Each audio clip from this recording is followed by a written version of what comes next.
अमावस्या की गहरी काली रात थी।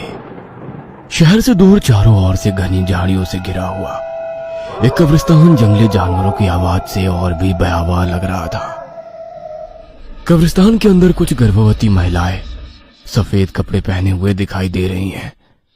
उनके लंबे बाल और आंखें खून की तरह लाल है, चेहरा बिल्कुल सफेद और पैर उल्टे हैं।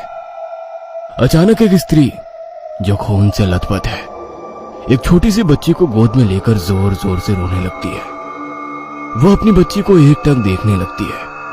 सुबकते हुए उसकी आंखों से खून टपकने लगता है और बच्ची के चेहरे पर गिरने लगता है। चेहरे पर खून की बूंदें गिरने से बच्ची अपनी छोटी छोटी लाल सुर्ख आंखें खोल देती है।